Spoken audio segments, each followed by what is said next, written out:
नमस्कार, प्रभा साक्षी देख रहे हैं आप। आपके साथ मैं हूं अंकित सिंह। कार्यक्रम है चाय पर समीक्षा और हमेशा की तरह इस कार्यक्रम में मौजूद हैं प्रभा साक्षी के संपादक नीरज कुमार द्विवेदी। सर, आपका स्वागत।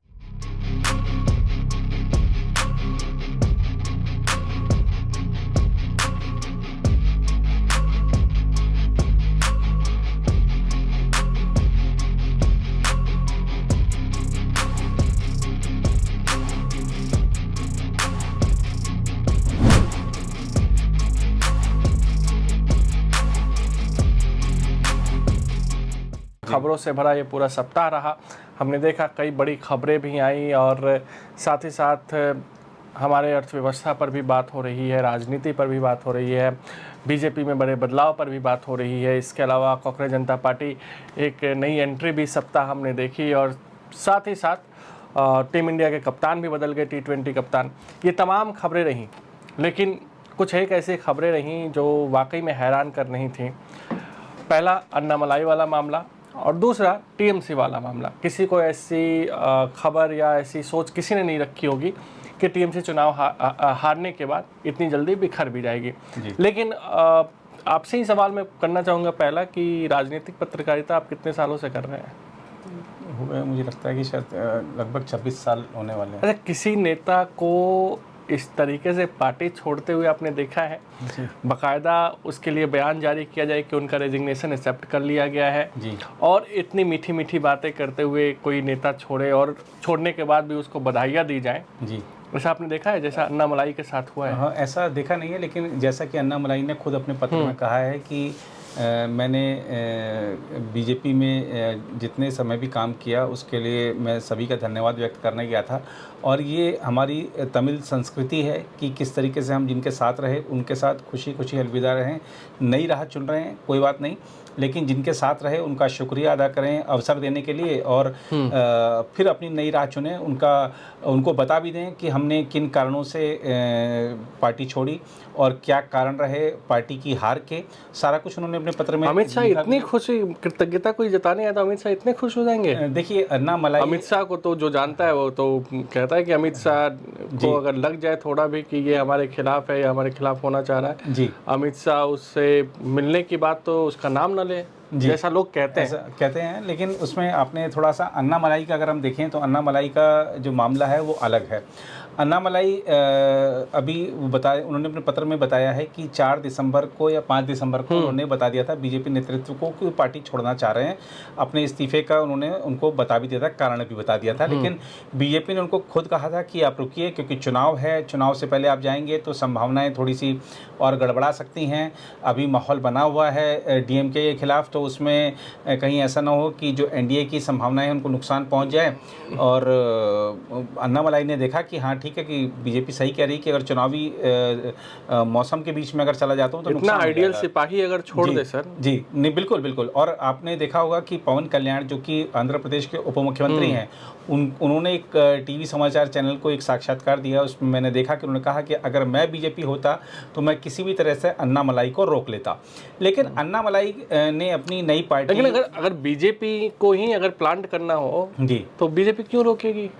नहीं, देखिए, बीजेपी को प्लांट करना, बीजेपी ने प्लांट किया है या नहीं वो एक अलग विषय है। लेकिन एक जो वास्तविकता है तमिलनाडु की या कुछ और हमारे जो ऐसे राज्य हैं उनकी एक वास्तविकता है, राजनीतिक वास्तविकता, वो सबको समझनी चाहिए। और अन्नामलाई की रीजनल पार्टी की कि वहाँ पर जो रीजनल पार्टी ही राज कर सकती है, क्योंकि रीजनल पार्टी उस इलाके की, चाहे वो भाषा हो, ज़रूरतें हों, संस्कृति हो, तमाम ऐसी चीज़ जो रीजनल ऑफर वाली भी बात कर सकते हैं जी। ऑफर वाली बात है तो जो क्षेत्रीय आकांक्षाओं की पूर्ति कर सके ऐसे रीजनल पार्टी ही वहाँ पर राज करती हैं। हम द्रविड़ पार्टियों का लंबे समय से शासन देख रहे हैं। तमिलनाडु में दोनों रीजनल पार्टी थी, डीएमके आईडीएमके। हमने देखा कि हमारे कुछ पूर्वोत्तर के राज्य, खासतौर पर सिक्किम में आप देख लीजिए, लगातार 25 साल तक पवन कुमार चामलिंग ने राज किया। उसके बाद से अब दूसरा कार्यकाल जो इस समय मुख्यमंत्री हैं उनका है। तो ये लगातार ऐसी चीज़ें देखने को मिल रही हैं। सिर्फ ये 2 राज्यों की बात नहीं कर रहा मैं, और भी कई राज्य जहाँ पे क्षेत्रीय आकांक्षाओं की पूर्ति लगता है जनता को कि क्षेत्रीय दल ही कर सकता है। और अब जिस तरीके से वहाँ पर अन्नामलाई का अपना ही आकलन था कि द्रविड़ राजनीति का दौर खत्म हो रहा है, इसलिए वो चाह रहे थे कि बीजेपी सिंगल अब अकेले लड़े। वो चाह रहे थे कि जो, और आपने देखा कि किस तरीके से उन्होंने बीजेपी को अकेले चुनाव लड़वा के 13% तक उसका मतदान प्रतिशत पहुंचा दिया था। और जिस तरीके से हर विधानसभा क्षेत्र का उन्होंने दौरा किया था, अपने आप में अभूतपूर्व था। इससे पहले तमिलनाडु बीजेपी का कोई बड़ा नेता ऐसा नहीं कर पाया था। उन्होंने तमिलनाडु में बीजेपी, जिसको कि बाहरी दल बोला जाता है, जिसको कि नॉर्थ इंडियन पार्टी बोला जाता है, वहाँ पर ऐसे आरोप लगाए जाते हैं, लेकिन उन्होंने उसको काफ़ी हद तक तमिल लोगों के बीच में उसको स्वीकार्यता दिलाई थी। तो तमिलनाडु में, और ख़ासतौर पर मैंने देखा कि मैंने देश भर के जितने भी प्रदेश में बीजेपी के मुख्यालय हैं उन सभी का लगभग दौरा किया है। लेकिन तमिलनाडु में जब मैं पहुंचा, चेन्नई में जब मैं पहुंचा बीजेपी के मुख्यालय में, तो मैंने देखा वहाँ पर एक नई चीज़ थी जो कि कहीं भी मुझे बीजेपी के दफ्तर में देखने को नहीं मिली, और वो अन्नामलाई की देन थी। वो ये थी कि भारत माता की एक बड़ी मूर्ति वहाँ पे बिल्कुल मध्य में ऑफिस में रखवाई गई थी।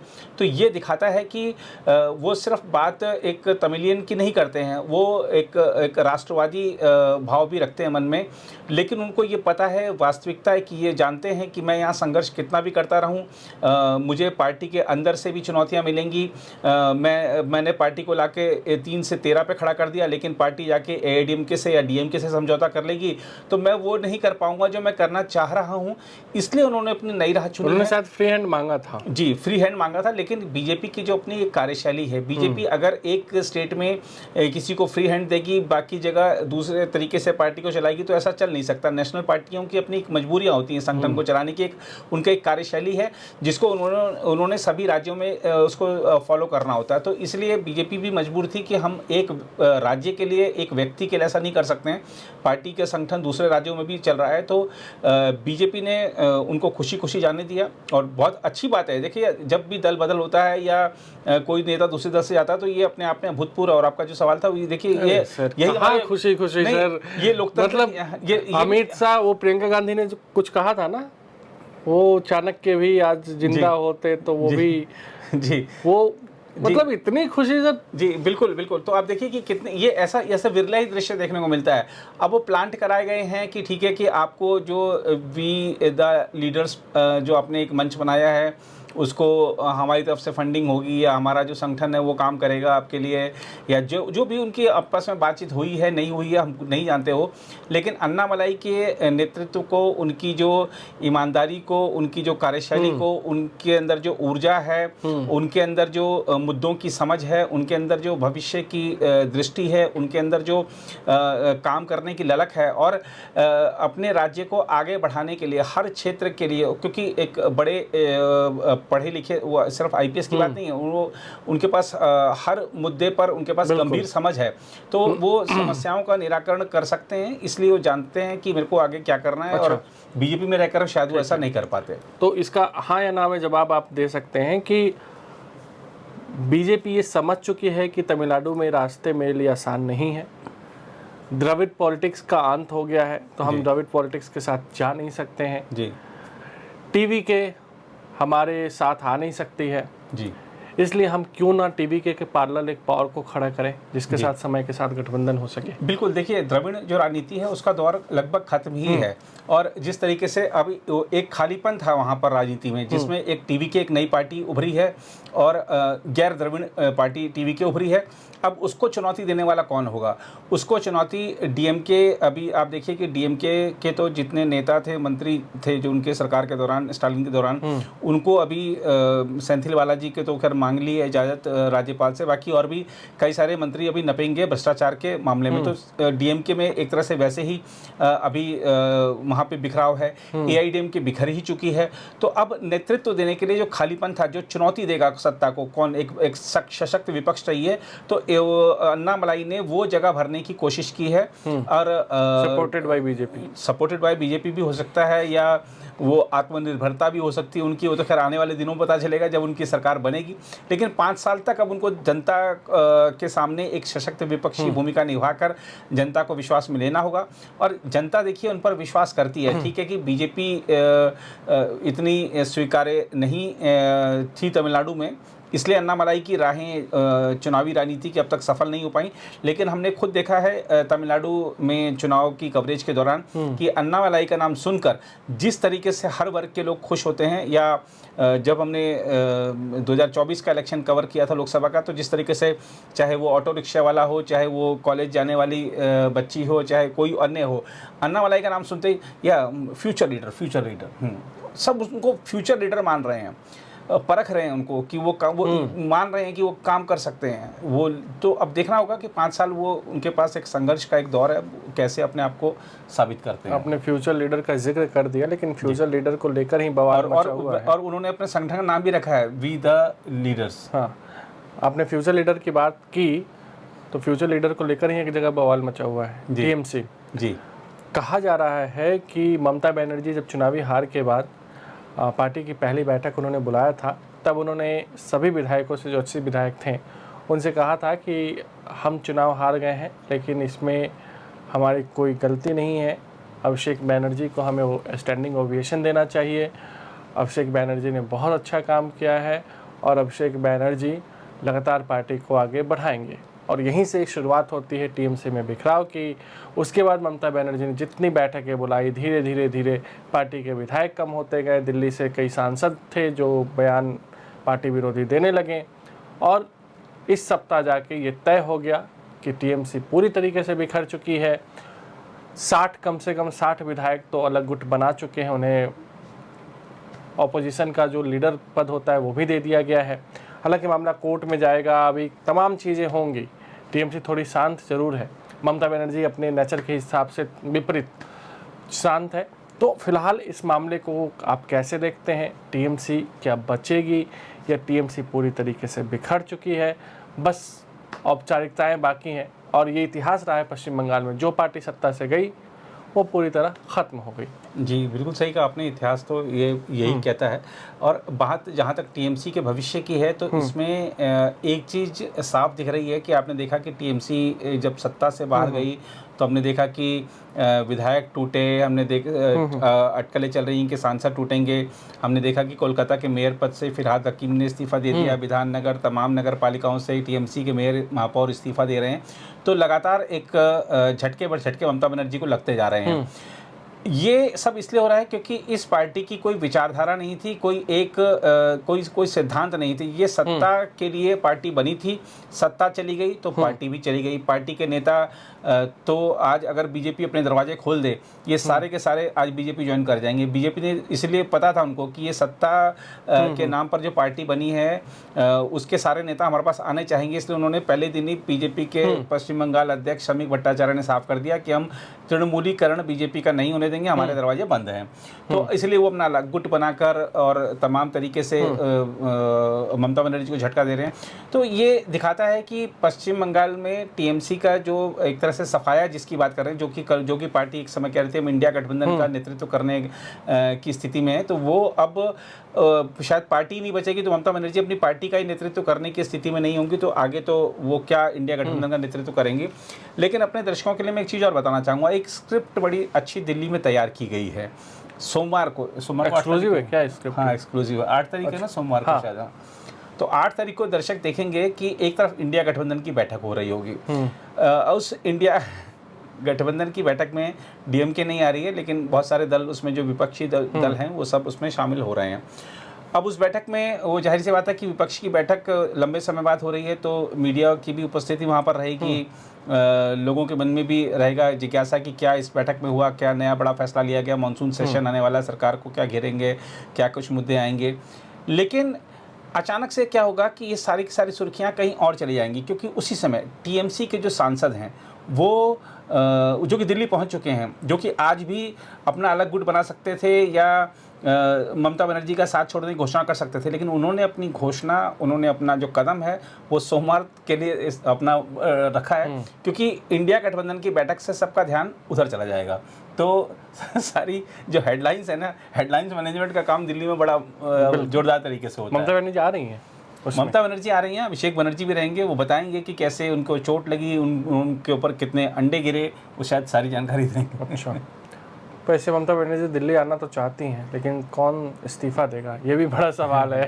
जी। क्योंकि जिनसे मांगा गया था उन्होंने तो साफ लेकिन कह दिया एक और जिनसे मांगा गया था उनको भी पता है ना कि हमें वापस गुजरात जाना है। और दूसरी बात यह है कि ममता बनर्जी को समझाया गया है कि आपको लोकसभा चुनाव इस समय नहीं लड़ना चाहिए, क्योंकि जनता हरा देगी, बीजेपी भी पूरी ताकत लगा देगी आपको हराने में, तो आप वो गलती मत कर दीजिए इस बार। और अधीर रंजन चौधरी उस सीट पे सिर्फ 60-70 हज़ार वोट से हारे हैं जी। तो ऐसा भी नहीं है कि वो सीट इतनी कमज़ोर है और इतनी मजबूत है ममता बनर्जी के लिए कि वो वन साइडेड जीत जाए। और उनको जो समझाया गया ना ममता बनर्जी को, वो लोकसभा और विधानसभा दोनों के लिए समझाया गया कि आप गलती मत कर दीजिएगा, आप चुनाव भी हार गई, उपचुनाव भी हार जाएंगी, तो कहानी यहीं खत्म हो जाएगी राजनीति की। अभी कहानी तो उनको आगे करनी है ना। तो कुल मिलाकर इंडिया ब्लॉक की जो बैठक होने वाली है सर, क्योंकि अगर देखा जाए तो टूट कहीं ना कहीं साफ तौर पे दिख रहा है, क्योंकि डीएमके बाहर हो चुकी है। डीएमके ने तो अपना लोकसभा में अलग सीट भी करा लिया है, स्पीकर की मंजूरी भी मिल गई, इस तरह की खबरें आ रही हैं जी। टीएमसी शामिल होगी, इसमें कंफर्म है, लेकिन क्या लेफ्ट की पार्टीज भी शामिल रहेंगी? अब तो कोई सत्ता में भी नहीं है, अब तो क्या करेंगे? जी हाँ, अब तो सत्ता में नहीं है, लेकिन मुझे लगता है लेफ्ट आएगा, और वो चाहते हैं कि शायद केंद्र में एक विपक्षी गठबंधन सशक्त तरीके से बना रहे, तो लेफ्ट पार्टीज़ की वहाँ पर उपस्थिति रह सकती है। और नया जो होने वाला इंडिया गठबंधन की बैठक के दौरान वो आपने बता दिया कि इंडिया गठबंधन की बैठक में क्या होगा?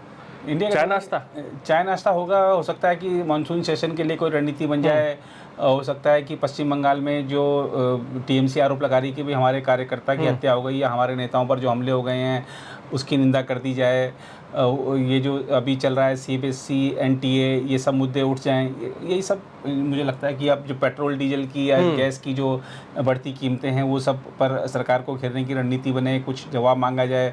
राहुल गांधी कह चुके हैं कि भैया अर्थव्यवस्था जिस तेज़ी से रसातल में पहुंच रही है, रुपया नीचे गिरता जा रहा है, हमारी एक बड़ा भूकंप आने वाला, इस तरीके की बातें करें तो हो सकता है कि इस मुद्दे पर घेरा जाए। लेकिन अपने दर्शकों को बता दें कि एक तो जो आरबीआई है उसका जो समीक्षा बैठक होती है उसमें बताया गया है कि भारत की जो अर्थव्यवस्था बढ़ रही है 7.4 पिछले वित्तीय वर्ष की जो विकास दर रही है, अभी ठीक है कि फोरकास्ट जो कम किया गया है 6.6 का किया गया है, लेकिन ये बदलते भी रहते हैं। अगर मान लीजिए आज युद्ध खत्म हो जाता है, आज वहाँ पे हालात पश्चिम एशिया में सुधर जाते हैं, तो ये रेपो रेट में बदलाव संभावनाएं हैं? अभी फिलहाल तो नहीं लग रहा, क्योंकि लोग थोड़ा सा वैसे ही अभी बहुत कह सकते हैं कि हाथ सबके बंधे से हुए हैं, तो इसलिए अभी ब्याज दरें तो नहीं बढ़ेंगी। लेकिन फिलहाल अगर हम देखें वैश्विक जो अर्थव्यवस्था है जिस तरीके से उथल पुथल के दौर में, उसमें भारत बहुत बेहतर स्थिति में है। तो ये सरकार की दीर्घकालिक जो रणनीतियां हैं उसके आधार पर ये सब चीज़ें हम देख पा रहे हैं कि यहाँ पर कम से कम वैसी चुनौती नहीं देखने को मिल रही है जैसी दूसरे देशों में मिल रही है। हमको अभी तक किसी से हमारे, अगर हम दूर नहीं जाएं, हमारे पड़ोस की देख लें तो हमको बांग्लादेश या नेपाल या श्रीलंका या मालदीव्स की तरह किसी से पेट्रोल डीजल मांगना नहीं पड़ा है। हम खरीद के ला रहे हैं, हम बेशक से ज़्यादा दाम पर लेके आ रहे हैं लेकिन लेकर आ रहे हैं। हमारा विदेशी मुद्रा भंडार भी जो अभी कुछ दिन पहले डाउन चला गया था वो फिर से अब चला गया है। रुपए को संभालने के लिए, विदेशी निवेश आकर्षित करने के लिए सरकार ने जो कदम उठाए हैं, मुझे लगता है कि अगले 2-4-5 दिनों में उसका एक बड़ा असर दिखने वाला है। प्रधानमंत्री नरेंद्र मोदी ने भी शनिवार को अर्थव्यवस्था को मजबूती देने के लिए एक बड़ी बैठक की है, विस्तृत बैठक की है, कई अहम फैसले लिए गए हैं। असर जल्दी ही दिखेगा। बिल्कुल, तो असर दिखेगा और देखते हैं कितने दिनों में दिखेगा, ये भी बड़ा सवाल रहेगा। फिलहाल आज के चाय पर समीक्षा कार्यक्रम में इतना ही। अगले सप्ताह आपसे फिर मुलाकात होगी, तब तक मुझे यानी अंकित सिंह और प्रभा साक्षी के संपादक नीरज कुमार दुबे को दीजिए इजाजत। नमस्कार। अगर आप भी लेना चाहते हैं देश दुनिया की तमाम जानकारी तो आज ही सब्सक्राइब करें हमारे चैनल को। साथ ही नीचे दिए बेल आइकन को जरूर दबाएं ताकि हर अपडेट आप तक पहुंच सके।